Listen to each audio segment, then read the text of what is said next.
The first shell struck at 0417.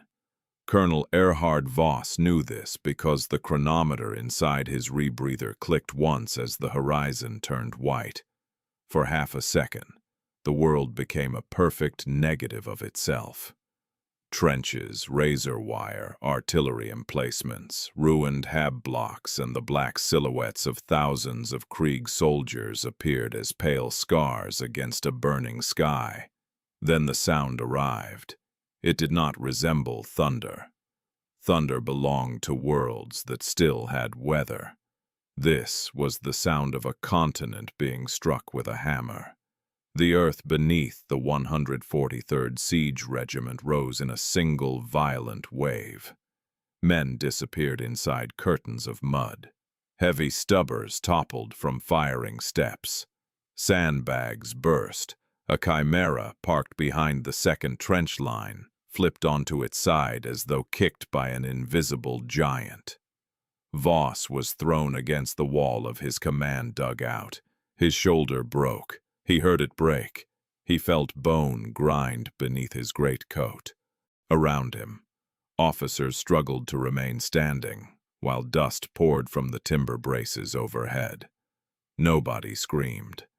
The Death Korps of Krieg had been raised for wars where screaming served no tactical purpose. "Enemy barrage," Major Kessler said. Voss looked at him through the red lenses of his mask. Kessler's left hand was bleeding. "Observation.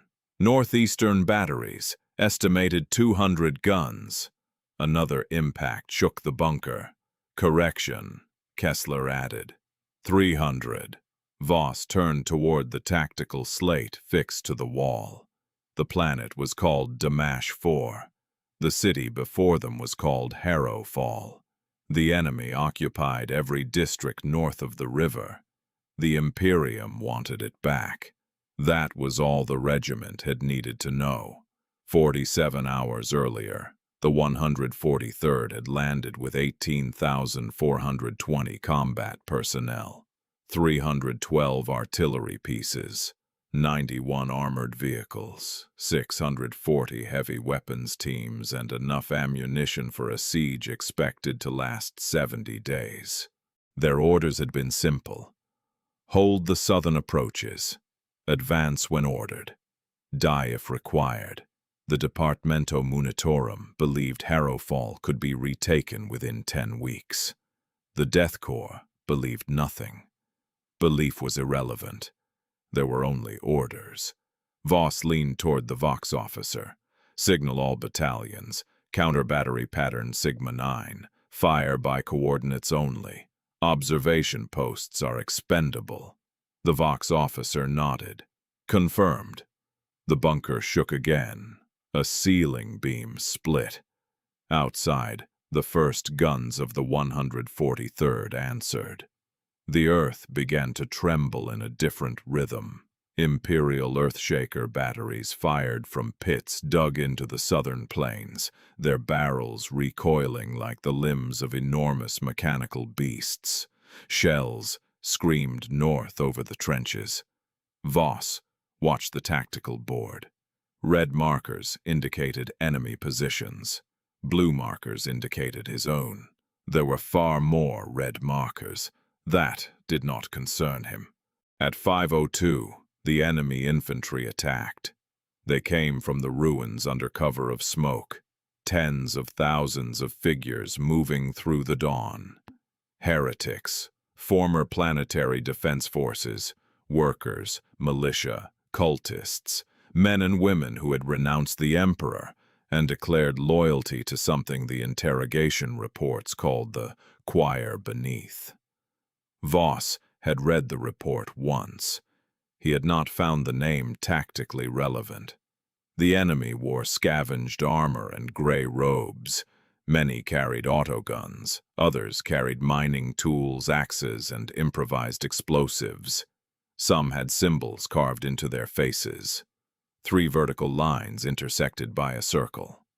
The same symbol had been found inside dozens of abandoned imperial shrines throughout the city.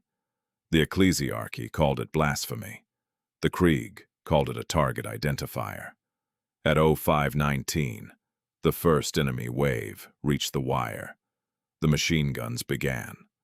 Voss emerged from the command bunker, just as the southern sky turned orange.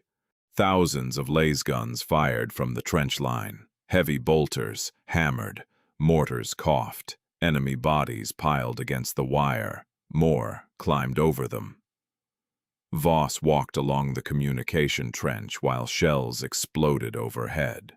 A soldier without his left arm stood at attention as the colonel passed.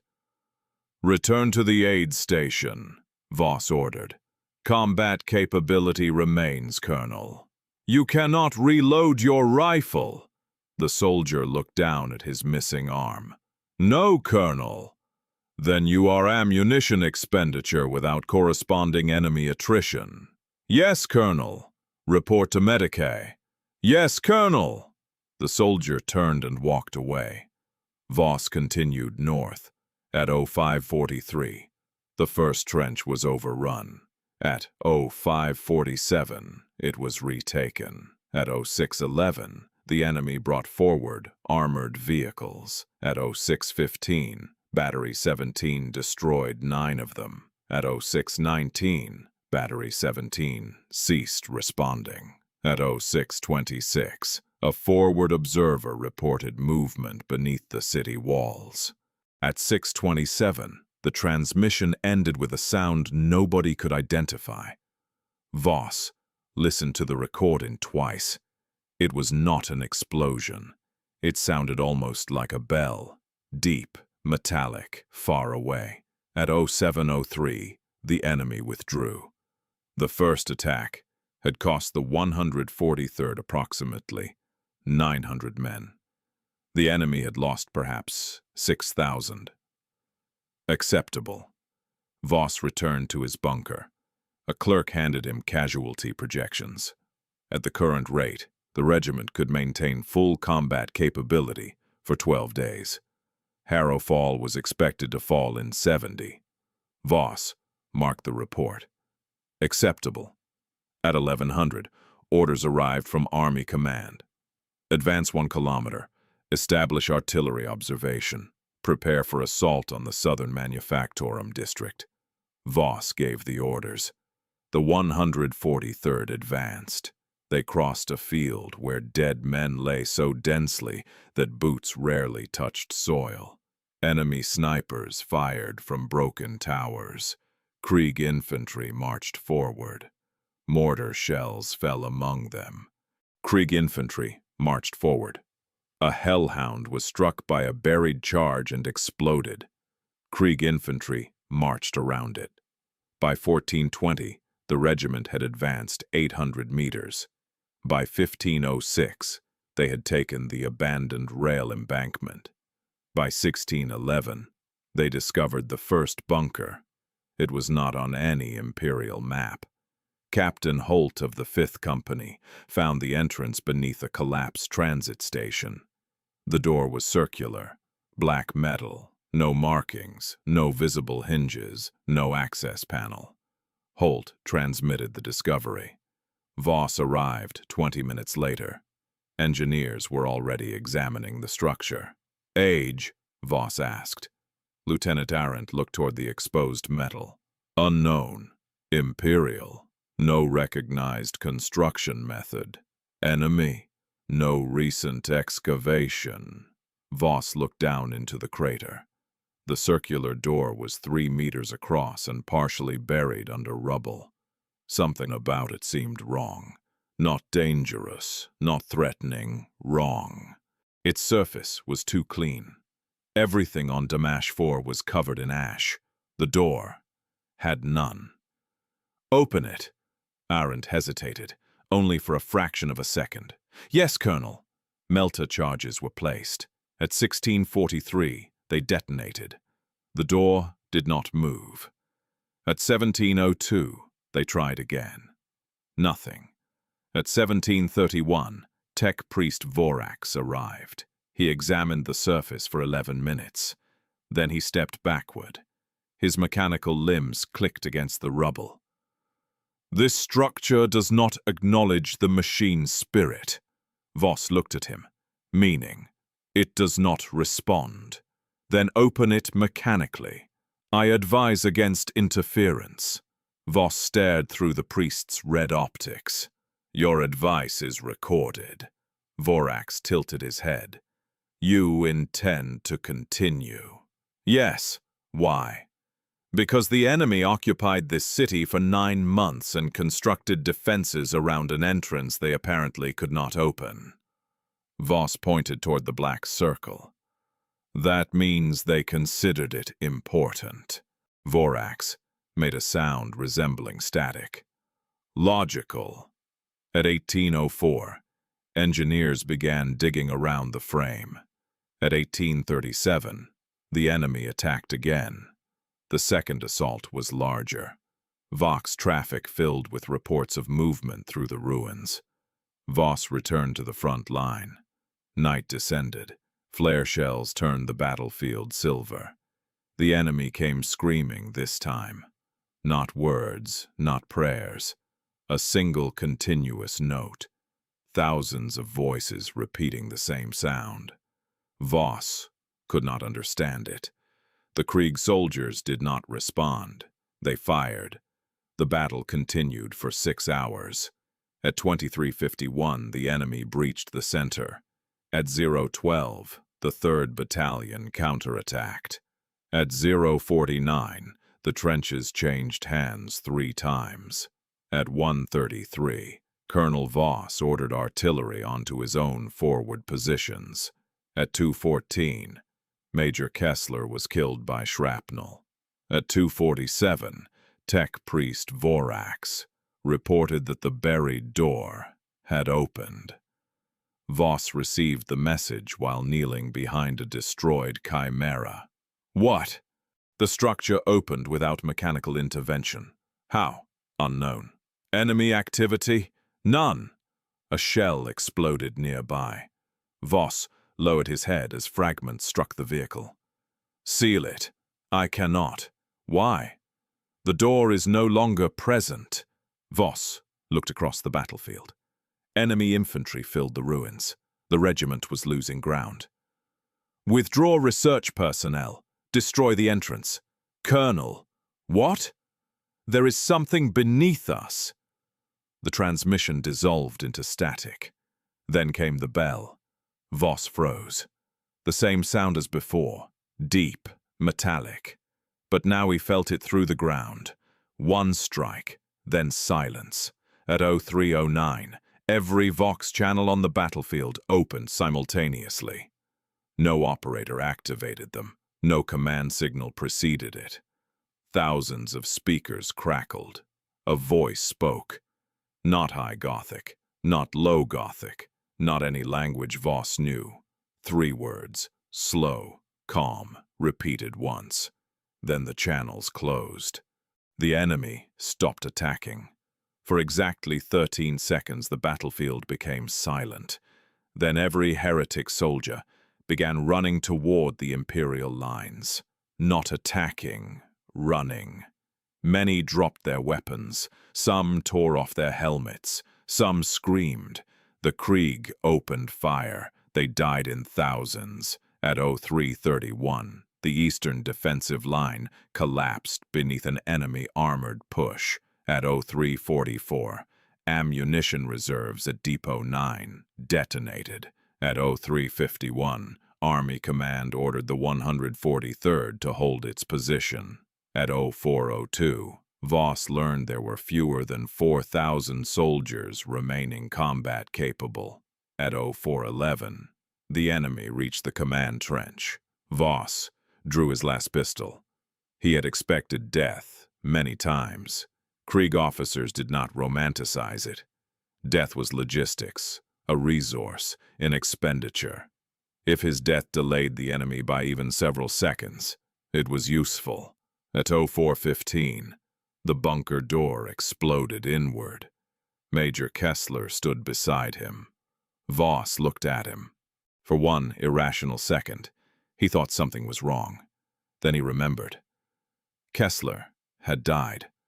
Hours ago, Shrapnel, 214. Yet the major stood beside him, firing his pistol into the smoke. Voss turned. Kessler. The major did not look back. Yes, Colonel. You were killed. Kessler fired again. I do not understand. A heretic rushed through the doorway. Voss shot him in the chest. Another followed, then 3 more. The bunker filled with gunfire. Something struck Voss beneath the ribs. He staggered, looked down. A blade protruded from his stomach. The enemy soldier holding it had no eyes, only 3 vertical scars intersected by a circle. Voss fired into his face. The man fell. Voss collapsed against the tactical table.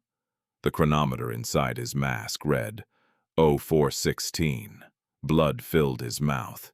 He thought of nothing. No prayer, no regret, no fear. Only one final tactical assessment. Position lost. Then the chronometer clicked. 0417. The horizon turned white. Colonel Erhard Voss opened his eyes. He was standing inside the command bunker. His shoulder was unbroken. Major Kessler stood beside him. The tactical board displayed the southern approaches to Harrowfall. The first shell struck. The world exploded. Voss hit the wall. For several seconds he remained motionless. Dust poured from the ceiling. Kessler shouted something. Voss did not hear him. His hand moved to his stomach. No wound. He checked the chronometer. 417. Colonel? Voss looked up. Kessler's left hand was bleeding, exactly as before. Enemy barrage, Kessler said. Voss stared at him. Northeastern batteries, Voss said. Kessler paused. Yes. Estimated 300 guns. The major looked at the tactical display. We do not yet have observation. Voss stood. His shoulder should have been broken. It was not. Counter-battery pattern Sigma 9. Kessler turned. That pattern has not been requested. Request it. Yes, Colonel. Voss walked to the Vox station. His thoughts remained orderly. Impossible did not mean irrelevant. A soldier who denied impossible evidence was as useless as one who ignored artillery fire. He needed confirmation. At 0502, the enemy attacked, exactly as before. Voss altered nothing. He watched. The same armored carrier exploded near Trench 17. The same artillery shell destroyed the observation post. The same soldier lost his left arm. Voss stopped him. Report to Medicae. The soldier stood at attention. Combat capability remains, Colonel. You cannot reload your rifle. The soldier looked down. No, Colonel. Voss said nothing. The soldier waited. Colonel? Report. Yes, Colonel. At 0703, the enemy withdrew. 900 Imperial casualties. Approximately 6,000 enemy dead. At 1100, Army Command ordered the advance. At 1611, Captain Holt discovered the bunker. Voss was waiting nearby when the message arrived. That was his first alteration. He reached the transit station 3 minutes after the discovery. Holt looked surprised. You arrived quickly, Colonel. Open it! Engineers tried Melta charges. Nothing. Tech Priest Vorax arrived. He gave the same warning. At 1837, the enemy attacked. At 0247, the door opened. At 0309, every Vox channel activated. The voice spoke. This time, Voss recorded it. At 0416, he was shot through the throat. At 0417, the horizon turned white. He opened his eyes. The first shell struck. Third iteration. Voss immediately ordered the bunker abandoned. Kessler looked at him. Colonel, move command staff to secondary position Delta. The bombardment has just begun. Execute. Yes, Colonel. Then Voss ordered Captain Holt not to advance into the transit station. At 1100, Army Command transmitted the expected order. Voss complied partially. The regiment advanced 900 meters and stopped. Army Command demanded explanation. Voss reported unmarked enemy mining activity. It was technically unverified. At 1611, nobody found the buried door. At 1837, the enemy attacked. The battle proceeded differently. Without the Imperial excavation, the door remained closed. Voss waited. At 0247, nothing happened. At 0309, the Vox channels remained silent. The enemy did not suddenly panic. The Imperial line held. At dawn, the enemy retreated. Voss checked the time. 4:16, then 4:17. Nothing.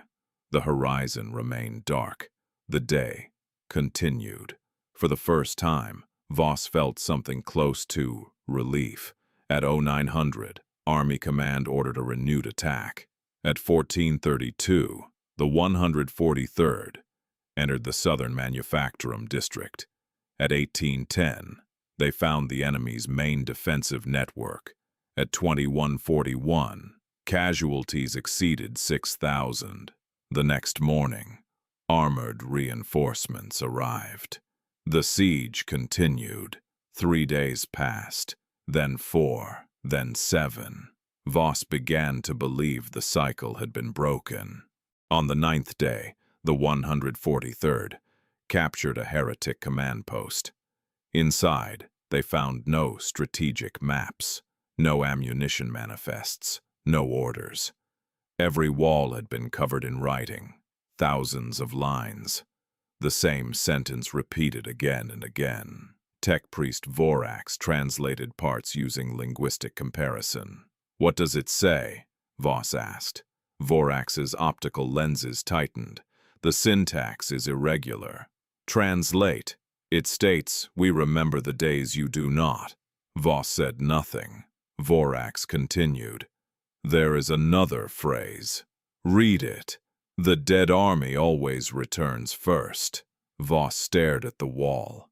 At 1203, a captured enemy officer was brought before him. The prisoner was an elderly woman wearing the remnants of a planetary command uniform. Her eyes were completely black. She looked at Voss and smiled. "You changed it." Voss raised his pistol. "What? You stopped opening the door. How do you know?" The woman laughed. Not loudly, almost kindly. "You always open it." Voss shot her in the leg. She fell. "You retain memory." The woman continued laughing. "You do too." Voss crouched. "How many times?" She stopped laughing. For the first time, fear appeared on her face. "We stopped counting." "Who is we?" "The city." Voss placed the pistol against her forehead. "What is beneath Harrowfall?" the woman whispered. "A mistake." "Explain." "It was here before us." "What?" "Before the Imperium, before the city, before the mountains." Voss pressed the barrel harder. "What is it?" "We thought it was a weapon." "Is it?" "No." "What does it do?" The woman looked toward the ceiling. "It refuses endings." Voss felt the words register somewhere deep inside him. "What does that mean?" "When enough people die, it begins again." Voss remained still. "Begins what again?" "The day." The woman smiled. "Sometimes the week." A last shot passed through the back of her skull. Voss turned. Captain Holt stood in the doorway with his pistol raised. The prisoner collapsed. Voss stared at Holt.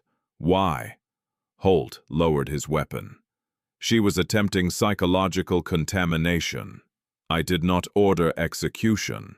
"No, Colonel." Voss stood. "Give me your weapon." Holt did not move. "Captain."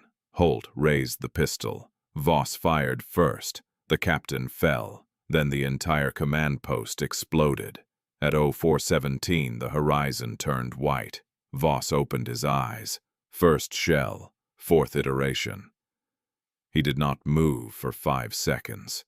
This cycle had not returned at the moment of his death. It had returned after 9 days. That meant the trigger was not his death. It was something larger. Casualty threshold. The woman had said, when enough people die. Voss turned to Kessler. "Seal this bunker, Colonel. No transmissions outside command staff without my authorization." "Yes, Colonel." "Kessler." "Yes. Have you ever experienced this bombardment before?" The Major stared at him. "No. Are you certain?" "Yes." Voss watched his face. No hesitation, no recognition. "Understood." For the next 11 hours, Voss changed the battle radically. He ordered artillery to fire on enemy assembly points before observers detected them. He repositioned reserve companies away from bombardments he remembered. He evacuated Battery 17 12 minutes before its destruction. He had mines planted along routes the enemy would use later. By sunset, Imperial losses were less than half the previous number. Enemy casualties doubled. Kessler confronted him inside the command bunker. "You know their movements?" "Yes." "How?" "Operational projection." "This exceeds projection." "Yes." Kessler waited. Voss considered executing him. Instead, he said, "This day has occurred before." Silence. Kessler showed no visible reaction. "Explain." "I have lived through it 4 times. The Major looked at the tactical board, then at Voss. "Warp exposure? Possible. Enemy psychic attack? Possible. Hallucination? Impossible. I knew the location of enemy artillery positions before they fired." Kessler looked down. "Then why do I not remember?" "I do not know." "Why do you?" "I do not know." Kessler remained silent for several seconds. Then he straightened. "What are your orders?" Voss almost asked whether he believed him, then remembered he was speaking to a Krieg officer. Belief did not matter. "Capture the buried structure before 1600. You ordered Captain Holt away from the location." "That was previously." "Yes, Colonel." "And Kessler?" "Yes. No one enters it." At 1547, engineers exposed the door. At 1602, enemy artillery began targeting the transit station with impossible accuracy. At 1611, 3 infantry waves attacked directly toward the excavation. Now Voss understood. The enemy had always known. They had not been defending the city. They had been defending the door, or trying to prevent the Imperium from opening it. At 1731, Tech Priest Vorax arrived. He examined the black surface. "This technology is non-imperial. Can you determine origin?" "No." "Xenos?" "Possibly." "Necron?" "No recognized correspondence." "Pre-imperial human?" Vorax paused. "Possibly." The door opened. Not at 0247. Now, 1742. Every soldier around the crater raised a weapon. Beyond the threshold was darkness. No corridor, no visible floor, only blackness. Then a light appeared below, far below. Voss stepped toward it. Vorax extended a mechanical arm. "Colonel." "What?" "I detect no interior volume." Voss looked at him. "Explain." "The geometry is inconsistent." "Meanin'?" "The doorway is 3 meters across. The sensor return indicates a chamber approximately 6 kilometers in diameter." Kessler stared into the darkness. "That is impossible." Vorax's Vox grill clicked. "Correct." Voss ordered a probe lowered. The cable descended 30 meters, then 60, then 100. At 200 meters, the probe transmitted an image, rows of bodies. Voss stared at the display. Krieg soldiers, thousands of them, standing in darkness, motionless. Everyone wore the uniform of the 143rd. Kessler stepped closer. "What is this?" The probe rotated. More soldiers, artillery crews, officers, vehicles, earthshaker guns, entire companies arranged in perfect ranks beneath the city. Then the image found a face. Colonel Erhard Voss, standing among them. His mask was missing. His eyes were open. A bullet wound marked his throat. Voss recognized the wound. His second death. The probe moved again. Another Voss. Stomach wound. His first death. Another. Burned. A death he had not yet experienced. Another. Decapitated. Another. Crushed. Another. Hundreds. Thousands. Kessler turned slowly toward him. "Colonel," Voss watched the screen. "How many bodies?" Vorax calculated. "Current visible estimate, 19,004. "That exceeds the regiment's deployment strength." "Yes. How far does the chamber continue?" "Unknown." The probe rotated toward deeper darkness. Rose continued beyond illumination. Vorax corrected himself. "Revised estimate, greater than 100,000. Kessler whispered, "All Krieg." Voss looked closer. "No." Among the distant formations stood other uniforms: Cadian, Mordian, Talern, Vostroyan. Some Voss did not recognize. Then older armor. Designs from centuries earlier. Then older still. Soldiers from armies that should have been dust before the Imperium reached Damasch IV. Millions of dead soldiers stood beneath Harrowfall, waiting. The bell sounded. Every corpse lifted its head. Voss opened fire on the probe cable. The feed vanished. "Seal it!" Engineers moved forward. The dead began climbing. The first Krieg soldier emerged from the doorway 3 minutes later. His coat was torn. His mask had no lenses. Black emptiness filled the eye sockets. He carried a las rifle. His identification plate read 143-77192. Kessler checked the regimental manifest. The number belonged to a soldier killed that morning. The corpse raised its weapon. Voss shot it. Then dozens more emerged. Imperial troops opened fire. The doorway became a slaughter pit. But every body destroyed was replaced by another. Then came men the 143rd had not yet lost. Soldiers who were still standing around the crater. One emerged from the darkness. A Krieg grenadier beside Voss stared at the corpse climbing toward him. Same mask, same serial markings, same damage to the shoulder plate.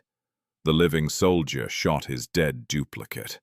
Seconds later, an enemy sniper round struck the living soldier through the shoulder, exactly where the corpse's armor had been damaged. Voss understood. "These are not previous dead." Kessler looked toward him. "What?" "Some are future dead." The dead kept climbing. Withdraw. At 1906, Voss ordered the entire district bombarded. At 1914, earthshaker shells destroyed the transit station. At 1920, the ground collapsed. The doorway vanished beneath thousands of tons of rubble. At 1931, every corpse stopped moving. The battle continued. Voss survived for 13 days. On the 13th day, Harrowfall fell, not to the Imperium. The city collapsed inward. At 2208, the ground beneath the central districts opened. An abyss nearly 10 kilometers wide swallowed millions of civilians, enemy troops, and Imperial soldiers. The death count exceeded whatever threshold the mechanism required. At 0417, the horizon turned white. Fifth iteration. Voss opened his eyes. The first shell struck. He now knew the enemy's secret. But knowledge did not provide victory. Over the next 17 cycles, he experimented. On one, he ordered a full retreat before sunrise. Army command executed him for cowardice. The regiment remained. The battle escalated without him. 9 days later, enough soldiers died. The cycle reset. On another, he ordered the 143rd to abandon Harrowfall entirely. Enemy forces pursued. Imperial artillery destroyed both armies. Reset. On another, he warned Army Command. They sent Commissar General Vere to investigate. Vere listened to the explanation, then shot Kessler, then shot Vorax, then ordered Voss arrested. Voss spent 6 days chained inside a transport before the city collapsed. Reset. On another, he killed Vere before the Commissar arrived. This delayed command interference. It did not stop the reset. On another, he ordered extermination-level bombardment against Harrowfall. Army Command refused. On another, he forged the authorization. The city burned. 4 million people died. The reset occurred almost immediately. On another, Voss surrendered to the enemy. The cultists did not kill him. They brought him beneath the city. For the first time, he entered the chamber alive. He walked down a staircase that had no end. The walls were covered in names, billions, some imperial, some not. At the bottom, he found a machine. Not enormous. That surprised him. It was smaller than a Lehman Russ tank. A black sphere suspended above a circular platform. No cables, no visible power source. Around it knelt 12 human figures. All wore ancient clothing. One looked up. His face was identical to Voss. Not wounded, not masked. "You took longer this time," the figure said. Voss drew his pistol. "What are you?" "You! No! One possibility of you!" Voss fired. The figure fell. The sphere pulsed. At 0417, the horizon turned white. 23rd iteration. Voss began keeping records, paper only. Digital files sometimes vanished between cycles. Physical objects vanished too, but writing forced him to organize memory. He wrote names, events, timings, enemy positions, deaths, changes. He filled notebook after notebook. Every reset erased them. But Voss remembered what he had written. On the 31st cycle, Kessler noticed him reciting numbers before battles. On the 33rd, Kessler asked whether they had spoken before. Voss froze. "What did you say?" Kessler looked uncertain. "I asked whether we have had this conversation before." "Why?" "I do not know." Voss approached him. "What do you remember?" "Nothing."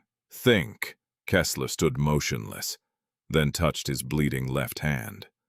"This wound." "Yes, I knew it would happen." Voss stared. The mechanism was changing, or memory was spreading. By cycle 40, 7 officers reported dreams of previous battles. By cycle 46, 31 soldiers ducked before artillery shells fired. By cycle 52, an entire platoon refused to enter a trench because they remembered dying there. They did not refuse orders. They simply stated the trench would be destroyed at 11:22. Voss, check the time. 11:21. He ordered evacuation. At 11:22, the trench vanished beneath an artillery strike. By cycle 60, nearly 1,000 soldiers remembered fragments. The 143rd became something no regiment had ever been. An army trained by wars that technically had never happened. They knew every enemy firing lane, every minefield, every artillery coordinate, every ambush. They advanced through Harrowfall with terrifying precision. Enemy commanders died before issuing orders. Tanks were destroyed before leaving garages. Artillery positions were shelled before crews loaded their first rounds. The 143rd captured the southern districts in 6 hours. For one cycle, victory seemed possible. Then the enemy changed. A cultist sniper fired from a building he had never used before. An armored column approached through a route previously blocked. Minefields appeared where none had existed. Voss realized the enemy remembered too. The war evolved. Two armies trapped inside the same day began fighting not for territory, but for information. Every cycle became a rehearsal for the next. An attack succeeded once, never twice. Ambushes were countered by counter-ambushes. Artillery fired at positions enemy batteries had not yet occupied. Soldiers learned to recognize enemies who had killed them in previous lives. Hatred became personal. A Krieg trooper, numbered 143-98211, fought the same heretic officer in 11 cycles. On the 12th, they met in a ruined chapel. Neither fired, they simply stared. The heretic removed his helmet. "You again." The Krieg soldier raised his bayonet. "Yes, they killed each other." By cycle 89, almost the entire regiment remembered. Not perfectly. Some recalled only deaths. Others remembered entire cycles. A few became psychologically unstable. Krieg discipline prevented panic, but not fragmentation. Soldiers began asking questions their training had never prepared them to ask. If death was temporary, did sacrifice still mean anything? If every fallen soldier returned at 0417, could an order to die still be considered an expenditure? If the Emperor judged the dead, what happened to souls that were repeatedly dragged back? The regimental priests had no answers. Some declared the phenomenon a test, others called it damnation. Voss ignored theology. He focused on ending the cycle. Tech priest Vorax became his most important asset. By the 100th iteration, the priest remembered more than any other person besides Voss. Perhaps because parts of his cognition were mechanical. Perhaps because the machine beneath Harrowfall affected organic memory differently. Vorax built theories. "The phenomenon is not conventional temporal displacement," he said during cycle 104. Voss stood beside him inside a fortified laboratory. "Explain." "Time does not reverse." "Evidence." "Material entropy." Vorax displayed ammunition samples. "These cartridges show microscopic variations between iterations." Voss looked at the data. "The world changes." "Yes. Then what resets?" "Information." Voss waited. Vorax continued. "The device may recreate a recorded physical state." "A copy?" "Yes." "Then we die?" "Yes." "And it creates another version?" "Possibly." Voss stared through the priest's optics. "Then I am not the same man who landed here." "No." "How many Vosses have died?" "Current remembered iterations, 104. "And the original?" "Dead." Voss considered this. "It changed nothing." "Continue." Vorax tilted his head. "The most significant question is not how the machine restores matter. What is? Why memory survives." Voss looked toward the black sphere they had removed from beneath the city 3 cycles earlier. It floated inside a containment frame. They had learned how to reach the chamber quickly. The enemy could no longer stop them. But removing the sphere had not ended the cycle. Destroying it had not worked either. They had tried melter weapons, plasma, artillery, a direct hit from a shadow sword. Each time the sphere vanished. Each time the reset still occurred. Then the sphere returned. "Perhaps memory is not surviving," Voss said. Vorax paused. "Clarify." "Perhaps the machine is choosing to retain it." The priest said nothing. Voss continued. "The first cycles only I remembered." "Yes." "Then Kessler." "Yes." "Then others." "Yes." "Why?" Vorax's mechadendrites moved slowly. "Unknown." "The machine wants us to learn." "That implies intention." "Yes." Dangerous assumption. Useful assumption. Vorax emitted a burst of binary. Accepted. During cycle 117, Voss entered the chamber again. Alone. He reached the sphere at 0341. The battle above continued. He removed his mask. The air was cold. He placed one hand against the black surface. Nothing happened. Why me? Silence. Why this regiment? Silence. I know you can hear. The sphere remained motionless. Voss drew his pistol. I have destroyed you 32 times. A voice behind him answered. No. Voss turned.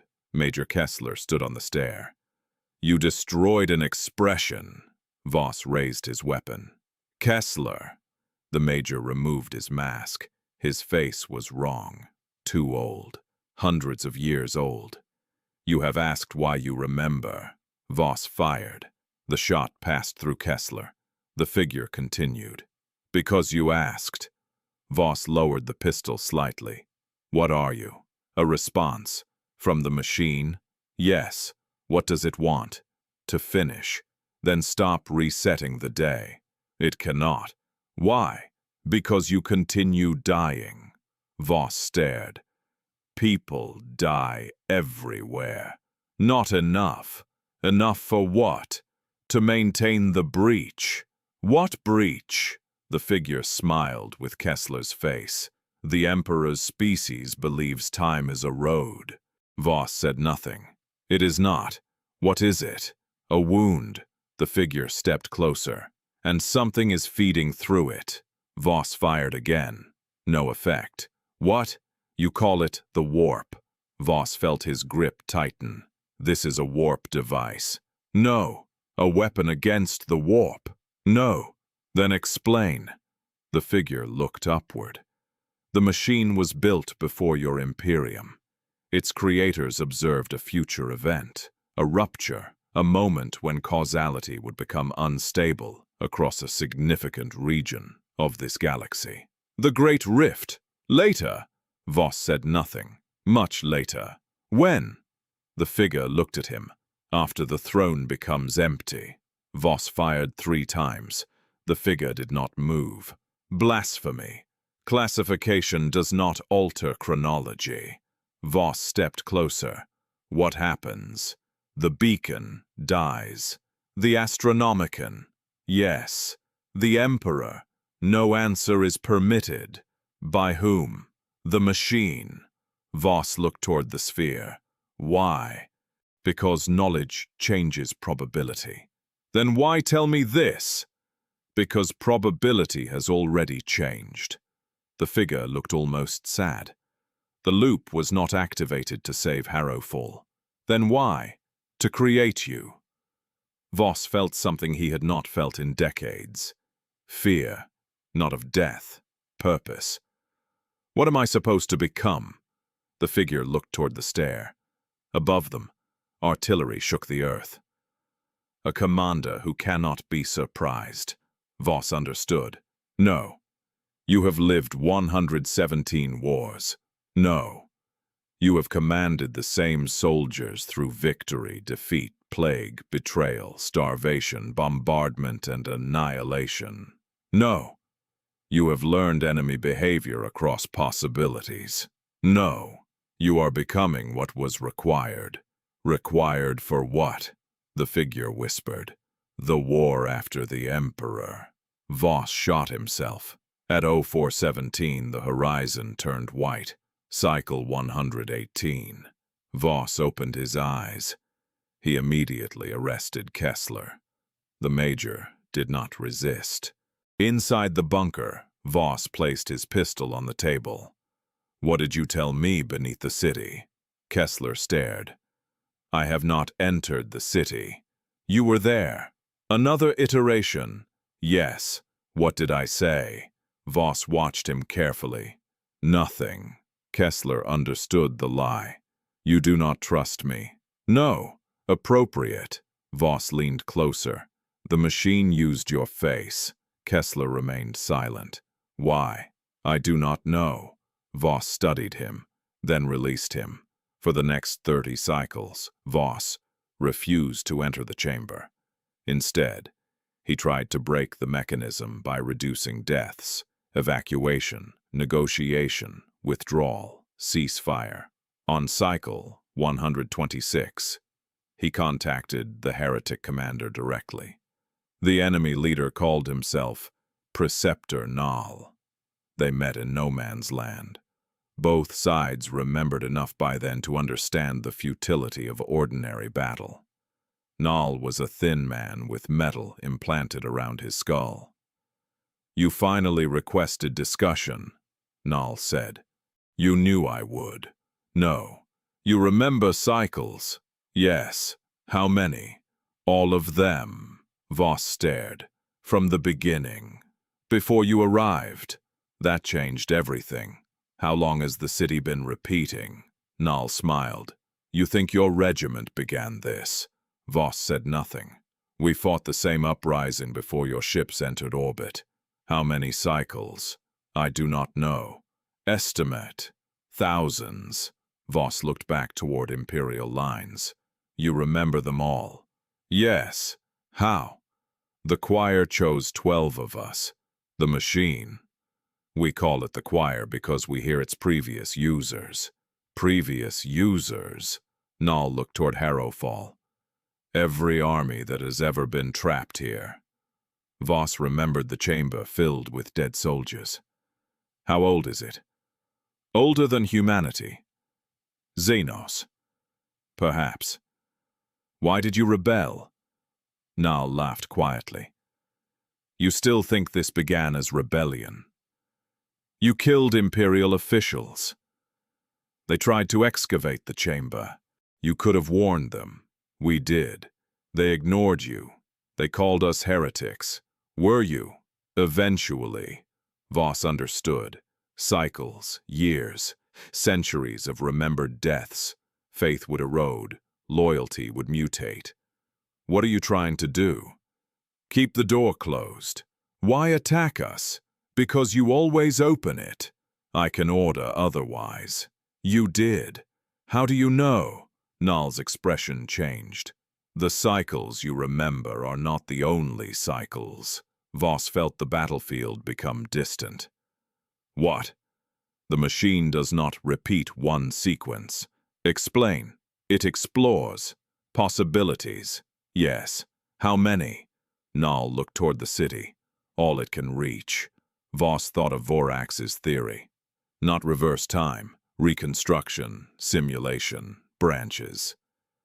"Then somewhere I never landed here." "Yes." "Somewhere the city survives." "Yes." "Somewhere the Imperium wins." "Yes." "Then why are we still here?" Nal looked directly into his eyes. "Because none of those outcomes solve the problem." "What problem?" "The thing on the other side." Voss remained still. Nal continued. "We thought the machine was trapping us. It is training us." Nal smiled. "You heard it." Voss raised his pistol. Nal did not move. "What did it tell you?" "The war after the Emperor." Nal's smile vanished. "That is new." "You have never heard it?" "No." For the first time, the heretic commander looked afraid. "What?" Nal stepped backward. "It has chosen." "Chosen what?" "You!" A shot rang out. Nal's head exploded. Voss turned. A Krieg sniper lowered his rifle in the distant trench. The ceasefire ended immediately. Both armies opened fire. Voss died 19 minutes later. Reset. Cycle 149. He executed the sniper before the meeting. Nal survived. They spoke for 6 hours. For the first time, Voss learned the history of Damasch IV. The machine had been discovered 2,300 years earlier during mining operations. The original Imperial colonists had sealed it. Records disappeared. Centuries later, another excavation found the upper structures. People began dreaming of days that had not happened. Workers predicted accidents. Children described wars centuries before they occurred. The ecclesiarchy intervened. Thousands were executed. The phenomenon stopped, then returned, again. Every major conflict on Damasch IV had occurred near Harrowfall. Every conflict ended with inexplicable casualty records. Regiments listed as destroyed later appeared intact. Soldiers officially dead returned to service. Archives contradicted themselves. The administratum blamed clerical error. The machine continued. Nall believed the current loop had been triggered when Imperial excavators damaged an outer containment seal 9 months earlier. What happens if the machine finishes? Voss asked. We do not know. What happens if it fails? Nall looked toward the horizon. We think reality around Damasch collapses. Into the warp. No. Then what? Into every possible version of itself simultaneously. Voss imagined millions of cities occupying the same space, millions of armies, millions of dead. How large an area? Unknown. Planet? Possibly. System? Possibly. Galaxy? Nall did not answer. That answer was sufficient. Voss returned to Imperial lines. He did not report the conversation. Instead, he went to Vorax. Can the machine be moved? We have attempted. Not the sphere, the entire mechanism. Vorax became still. Unknown. Determine. For what purpose? We are leaving. Army Command will not authorize withdrawal. We are not withdrawing. Voss looked north. We are taking Harrowfall with us. The plan required 32 cycles to develop. Each failure taught them. They mapped the underground structure. The sphere was only a control node. Beneath it extended a network of black material, woven through the planet's crust like roots. The machine was not beneath Harrowfall. Harrowfall was built on top of one microscopic part of the machine. Deep scans suggested the structure extended hundreds of kilometers, then thousands. Eventually, Vorax reached a conclusion. Damasch IV is the device. Voss looked at the planetary cross-section. Black geometric structures filled the mantle. Entire planet. Yes, artificial. The crust is natural. The interior has been modified. When? Minimum estimate, several 100 million years. Before humanity. Yes. Can it be destroyed? Vorax remained silent. Tech priest. Exterminatus might damage it. Might. Yes. What class? Cyclonic torpedoes. Voss considered. Army Command would never authorize Exterminatus based on his testimony. The planet still contained billions of Imperial citizens. Harrowfall itself had millions. Can we trigger one without authorization? Vorax's mechanical limbs stopped. That is treason. Voss looked at him. Yes. Vorax processed the statement. Then technically possible. They tried. Cycle 182. Voss forged an inquisitorial cipher remembered from a command transmission. A Navy cruiser accepted the authorization. A cyclonic torpedo entered the atmosphere at 0352. At 0359, it struck Harrowfall. The city vanished inside artificial sunlight. The crust broke, oceans boiled, continents burned. For 13 seconds, Damasch IV became a dying star. Voss watched from an evacuation shuttle. The planet cracked. Inside it, something black unfolded.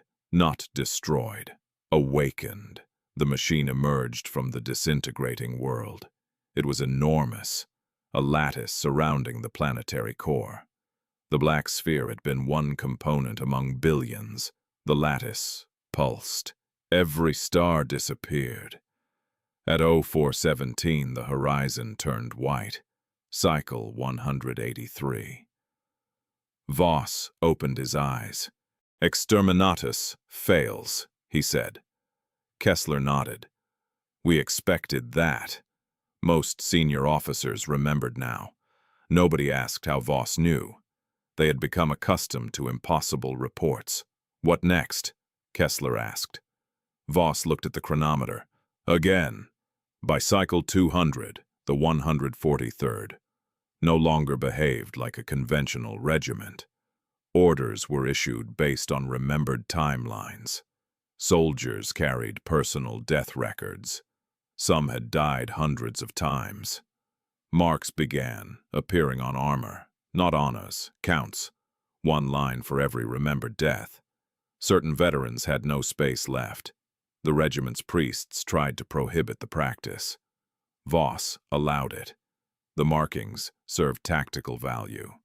Soldiers who had died repeatedly in specific sectors became experts in those sectors. Death became reconnaissance. A trooper would intentionally expose himself to discover a sniper position. Reset. Next cycle, artillery destroyed the sniper before he fired. An engineer entered a minefield and detonated charges one by one. Reset. Next cycle, the company crossed untouched. Tank crews drove directly into ambushes to identify hidden anti-armor guns. Reset. Next cycle, those guns disappeared under preemptive bombardment. The Death Korps had always considered life expendable. Now they possessed an infinite supply. That made them terrifying. The enemy adapted. Null's cultists did the same. Soon, battles occurred faster than human observers could understand. Both sides already knew conventional tactics. Combat became a contest of who could create a genuinely new decision. Soldiers deliberately behaved irrationally, because predictable logic had become fatal. A Krieg platoon charged backward. Enemy artillery missed. Cultists attacked without weapons. Imperial machine guns hesitated. Tanks drove through buildings instead of streets. Engineers constructed trenches in patterns resembling nonsense. Every innovation survived only one cycle before becoming known. War accelerated. By cycle 263, Voss could remember events that had not yet happened within the current iteration, as though they were memories. He would look at a doorway and recall dying beyond it, then recall surviving, then recall never entering. Multiple possibilities overlapped in his mind. Vorax diagnosed neurological restructuring. You are integrating nonlinear memory. Can it be stopped? No. Will it kill me? You have died 263 times. Voss looked at him. Clarify. Your definition of lethal outcome has become statistically unhelpful. Voss almost smiled. Almost. On cycle 271, the machine spoke again. Not through Kessler. Through every soldier in the 143rd simultaneously. At 200, the regiment stopped. Thousands of heads turned toward Harrowfall. Thousands of voices spoke the same sentence. One commander must remember what the species forgets. Then the soldiers continued fighting. Voss ordered no discussion. He went below. Null was waiting beside the sphere. You heard it, the heretic said. Yes, it speaks more often now. To you? No. Why? Because I am no longer relevant. Null sounded relieved. Voss drew his pistol. You wanted this. I wanted release. By making me the machine's chosen commander. I did not choose you. You kept the war going. To prevent the door opening. You could have surrendered. To you? Yes, Null laughed. You would have opened it. Then explain. We tried. When? Before your first remembered cycle. Voss stared. How many Imperial regiments came before us? 7. The chamber seemed colder. What? You are the 8th. Names. Null began listing them. Voss recognized two, both officially recorded as destroyed in transit. "Where are they?" Null pointed toward the darkness beyond the sphere. Voss remembered the millions of dead soldiers. "They never escaped." "No." "Why does the 143rd reset intact?" "Because the machine selected your arrival state as the anchor." "Why?" Null looked at him. "You landed with exactly the personnel profile it required." "What profile?" "Siege specialists, high obedience, low fear response, high tolerance for attrition." Voss felt disgust, not at the machine, at the accuracy. "We were chosen because we die efficiently." "Yes." "And because we obey." "Yes." "Then the machine miscalculated." Null smiled. "That is what I hoped." Voss shot him, not in anger, to prevent him influencing the next decision. Then Voss placed demolition charges around the sphere. He knew destruction would fail. That was not the purpose. At 0358, he transmitted a message to every soldier in the regiment. "New operational directive." The trenches became quiet. "Primary objective is no longer capture of Harrowfall." Kessler listened from the command bunker. Vorax listened underground. Thousands listened across the battlefield. "We are not here to win this war." A shell exploded in the distance. "We are here to make the machine unable to predict us." For the first time in its history, the Death Korps of Krieg was ordered to abandon perfect obedience. Voss divided command authority.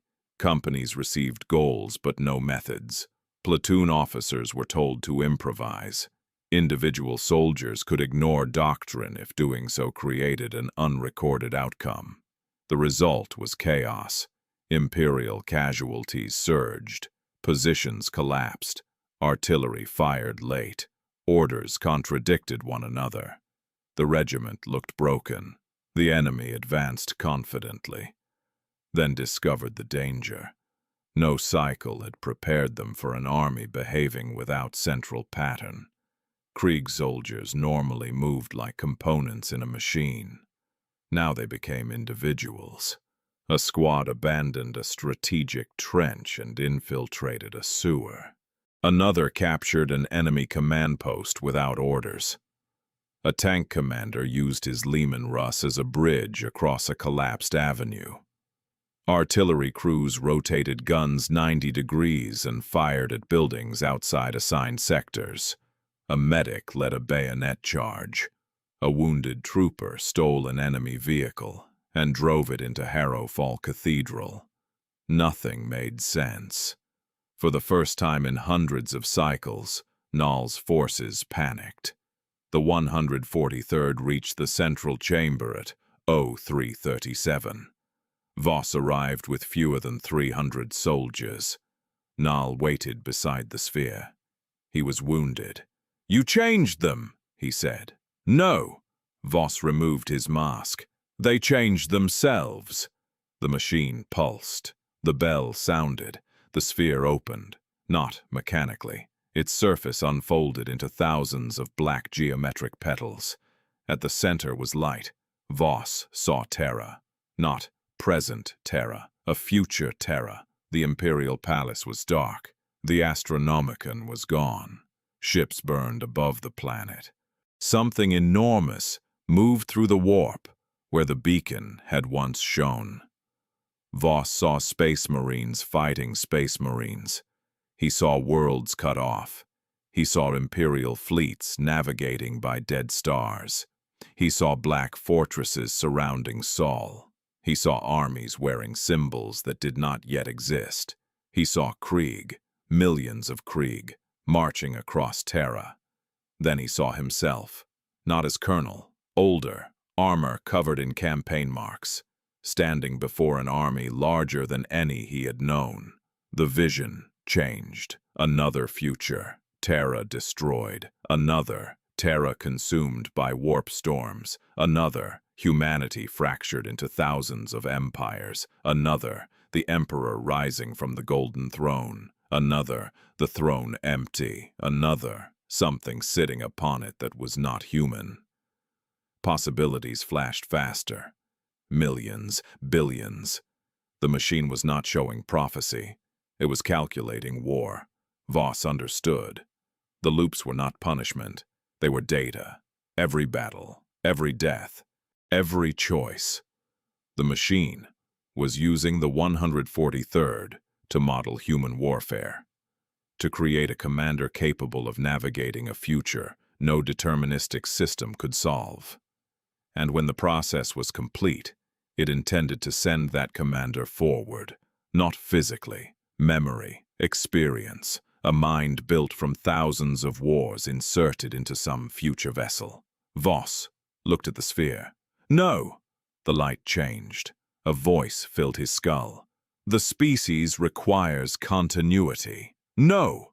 The throne event cannot be prevented with available data. Then gather more. This is the gathering. You are killing millions. They return. They die. The distinction is temporary. Voss remembered Vorax's conclusion. Every reset recreated them. Copies. The dead stayed dead. Somewhere behind reality lay hundreds of versions of the 143rd. Millions of soldiers who had believed they would wake again. The machine did not restore them. It replaced them. Voss raised his pistol toward the sphere. You do not understand us. I understand your war. That is not the same. War determines survival. No. Voss thought of the soldier missing an arm, Kessler's questions, the marks on veterans' armor, the first time a platoon remembered its own death. The machine understood sacrifice as mathematics.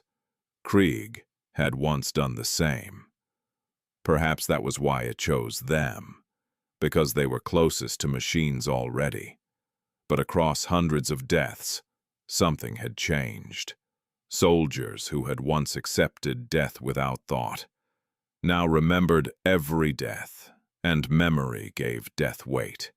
An infinite life had taught them the value of a single one. Voss lowered his pistol. You chose the wrong regiment. The 143rd possesses optimal attrition tolerance. No, he turned toward the surviving soldiers. Now. 300 Krieg soldiers removed their rebreather masks. Null stared. What are you doing?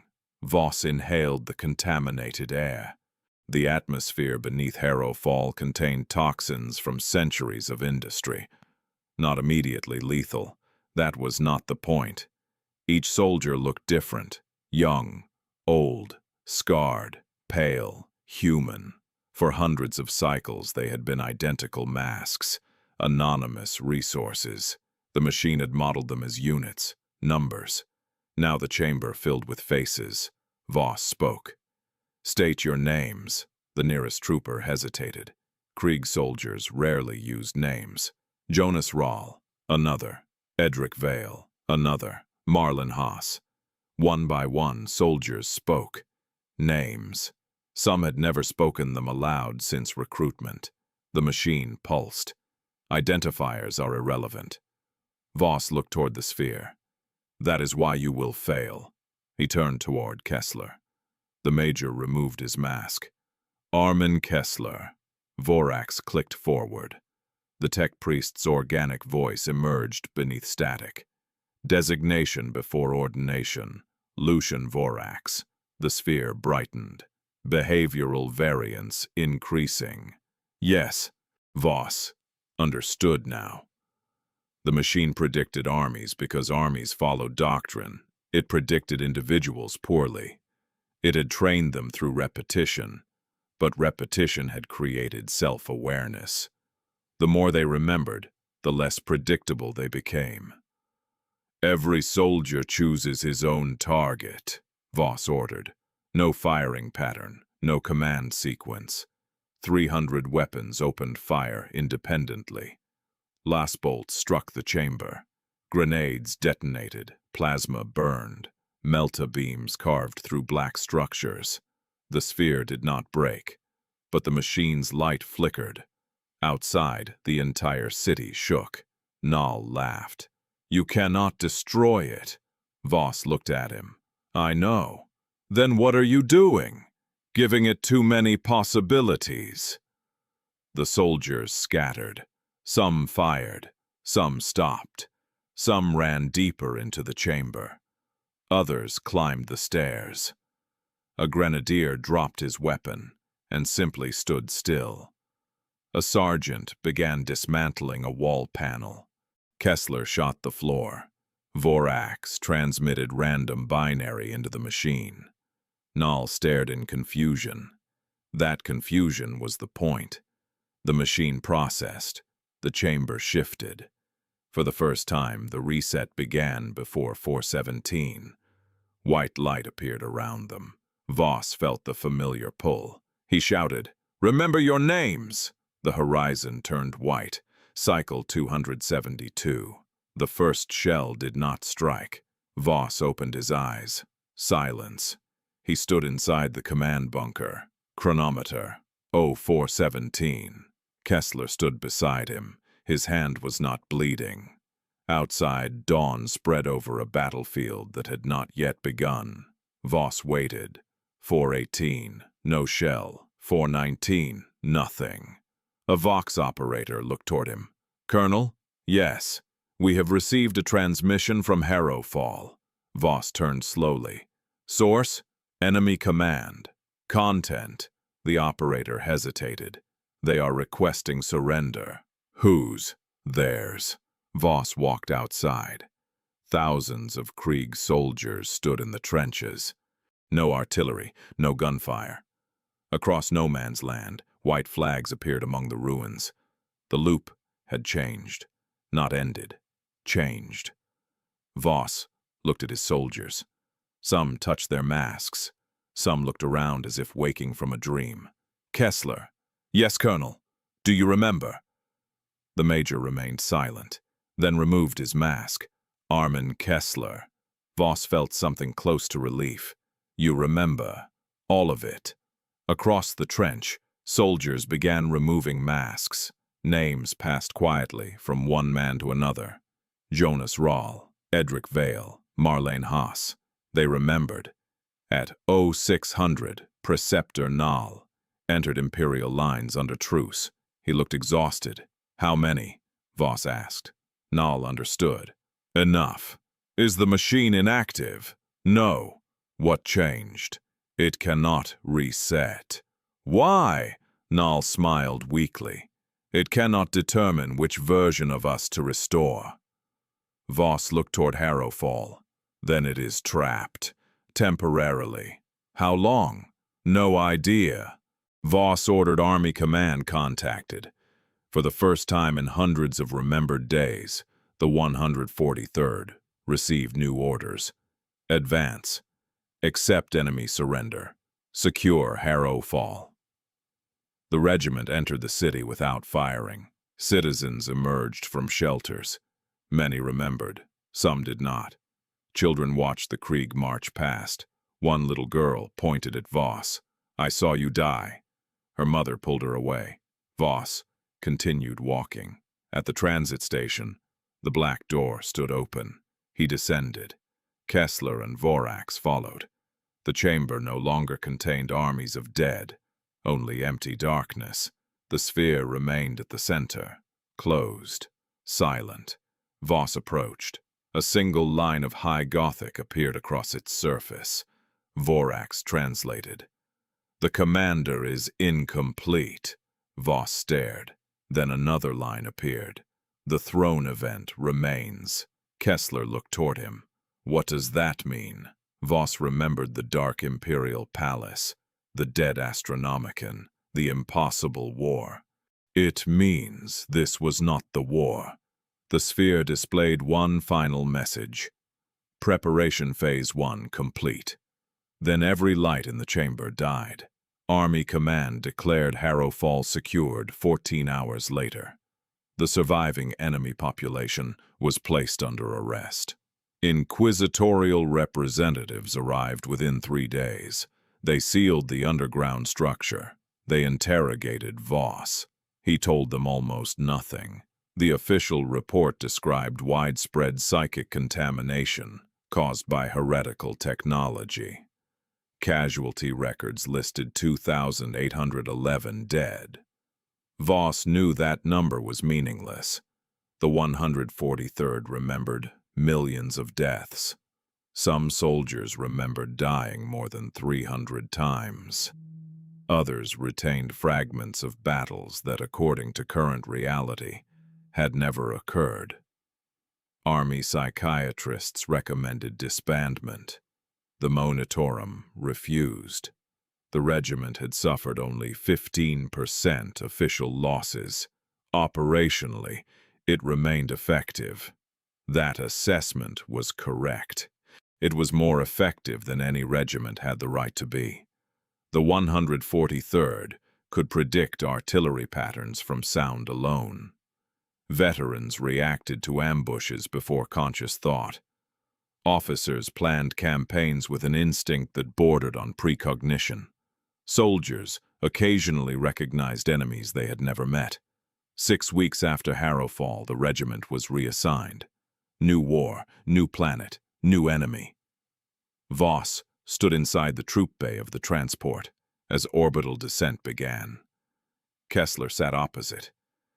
"Do you think it is over?" the major asked. "No." "The loop?" "Yes." Kessler looked toward the rows of soldiers. "Then what?"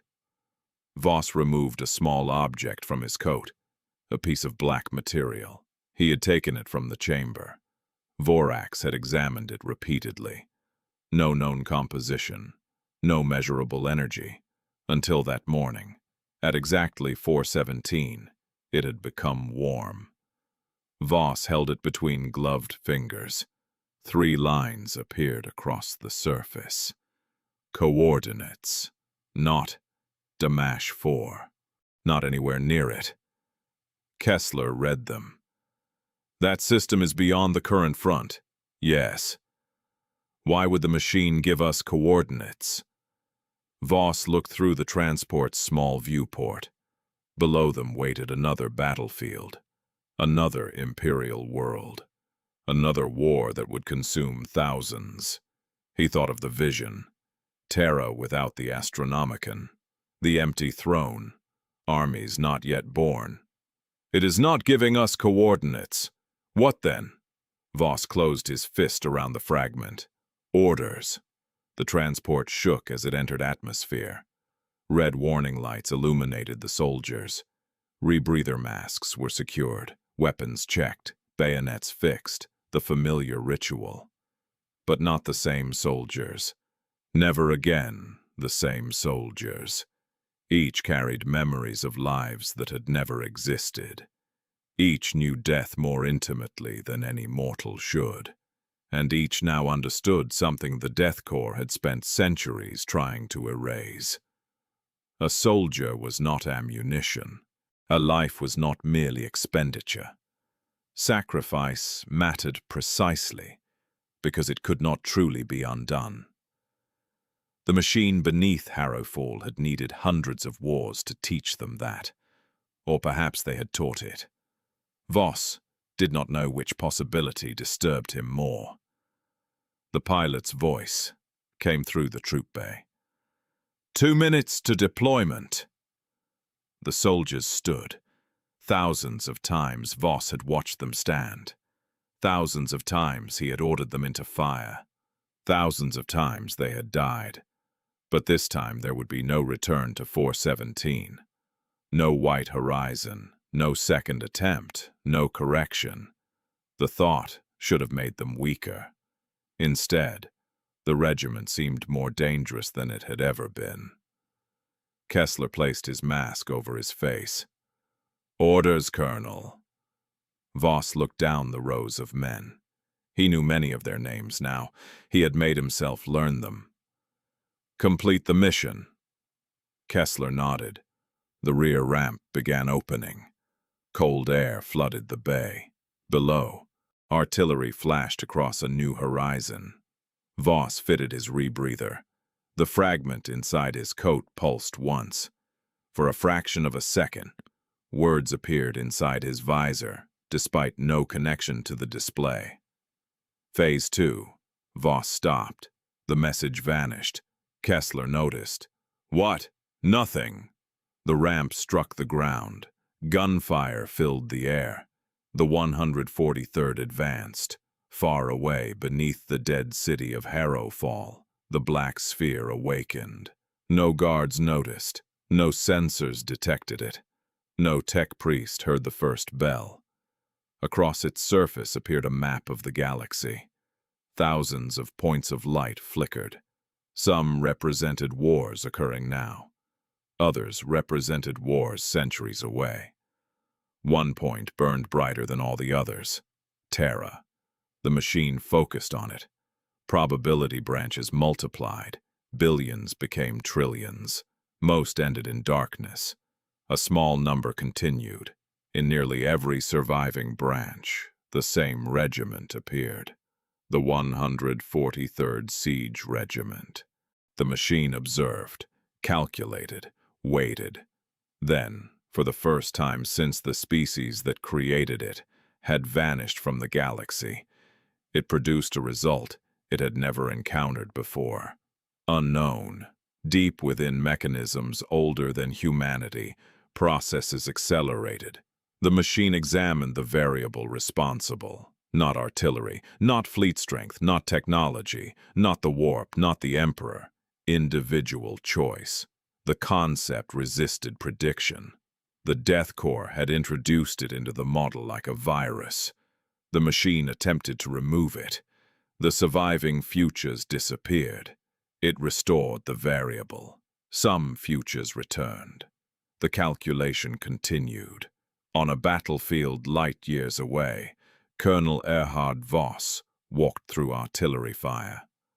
A shell landed 30 meters to his left. He knew, impossibly, that in another life it had landed to his right. He ignored the thought. Ahead, an enemy fortress rose from the smoke. The regiment advanced toward it. A young trooper fell beside him. Voss stopped. In the old days he would have continued. One casualty, no tactical significance. Instead he crouched. The soldier was alive. Leg wounded. Name? The trooper looked up, confused. Colonel? Your name? Matthias Dorn. Voss called for a medic. The wounded soldier stared at him. Combat capability remains. Voss almost heard another voice. Another battlefield. Another soldier missing an arm. A memory from a day that had died hundreds of times. You cannot advance effectively. No, Colonel! Then survive. The soldier hesitated. Yes, Colonel. Voss stood. He continued toward the fortress. Behind him, the medic dragged Matthias Dorn toward cover. A meaningless decision. One soldier spared. No strategic value. No effect on the campaign. No reason the machine should care. Yet beneath Harrowfall, one probability changed. Then another. Then 10. Then 10,000. A future fleet gained an officer who would otherwise have died as a child. A fortress held 3 minutes longer. A transport escaped. A message reached Terra. A gate remained closed. A Primarch heard a warning. A fleet changed course. A world survived. The machine recalculated. The surviving branches increased. For hundreds of millions of years it had believed war could be solved through sufficient information. Every weapon measured, every army modeled, every commander predicted. But human beings introduced something its creators had never understood. Not randomness, choice. The machine had built Colonel Voss to become a perfect commander. Instead, hundreds of deaths had taught him to become an imperfect one, and that imperfection spread. The 143rd fought for 7 months on the New World. They won. Official casualties, 6,102. Voss remembered every name. Years passed. The regiment fought across 12 systems. Stories spread through the Astra Militarum. Krieg soldiers who seemed to know where shells would land. Officers who recognized tactics used by enemies they had never encountered. Veterans who spoke of battles missing from Imperial archives. Other commanders called it instinct. The ecclesiarchy called it the Emperor's protection. The Mechanicus called it anomalous cognition. Voss called it memory.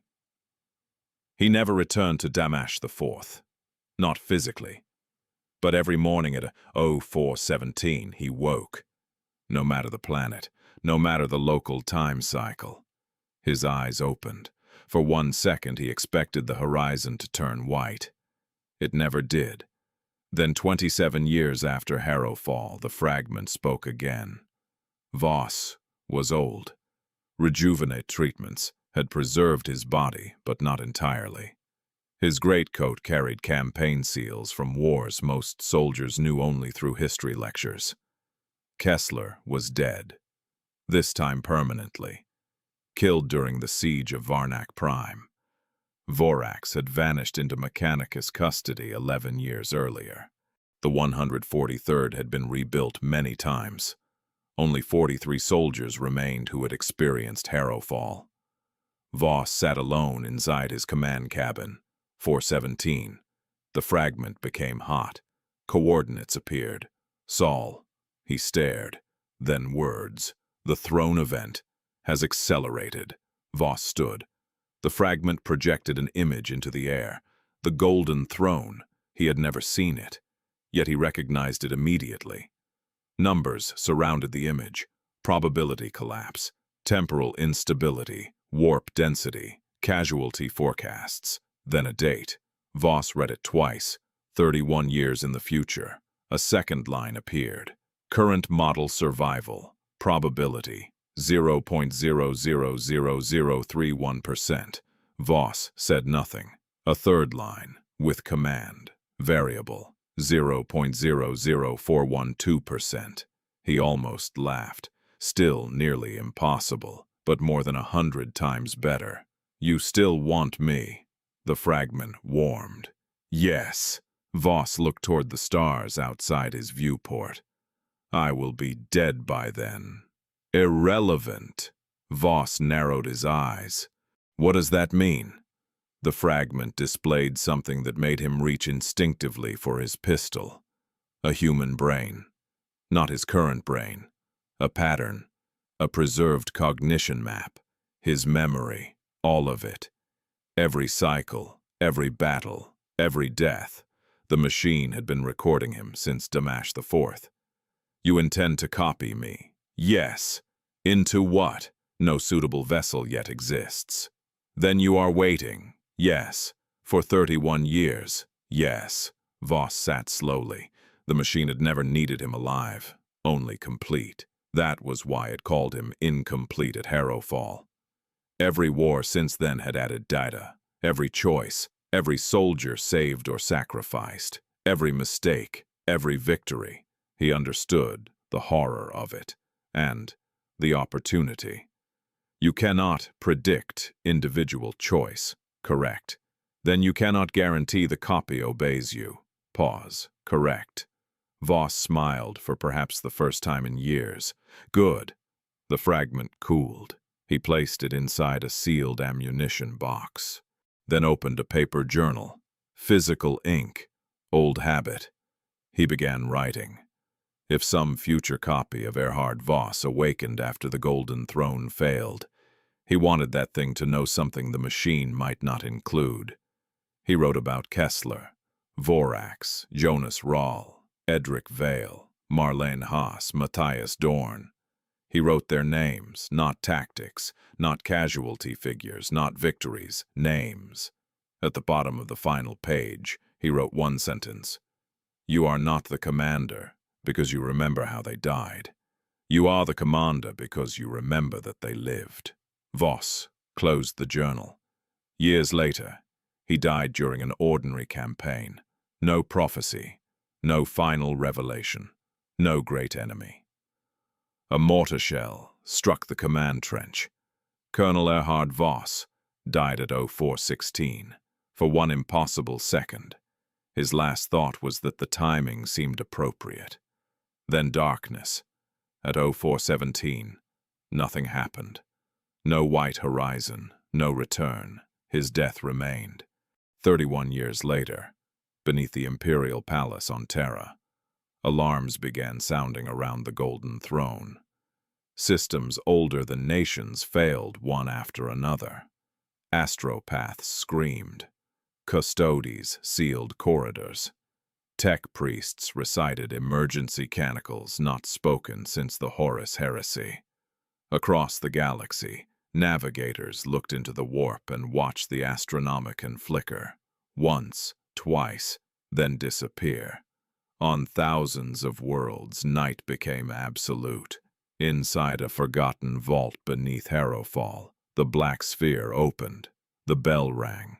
Across the stars, thousands of fragments answered, hidden in wrecks, buried in regimental archives, locked inside Mechanicus vaults, carried unknowingly aboard Imperial ships. The machine had spent decades distributing itself, preparing, gathering, waiting. On Terra, somewhere far beneath the palace, a sealed chamber received power for the first time in 10,000 years. A figure opened his eyes. He wore no uniform, no mask, no rank insignia. Memory arrived like artillery. Damasch IV, Harrowfall, the first shell, Kessler, the door, the sphere. Hundreds of deaths, thousands of battles, millions of names. He gasped. A voice spoke from the darkness. The throne event has begun. The man sat up. Time, 4:17. He closed his eyes. For 1 second he expected the horizon to turn white. It did not. He smiled. Good! Emergency lights activated.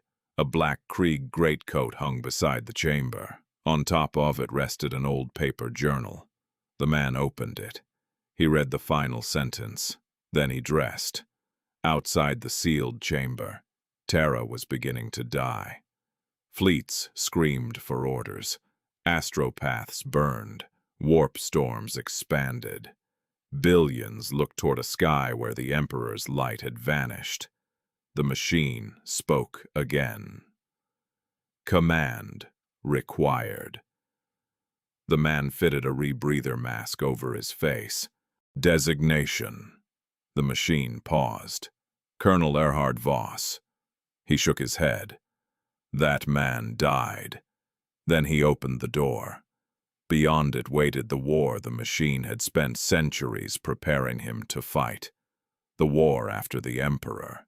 And for the first time since Harrowfall, neither the machine nor the commander knew what would happen next.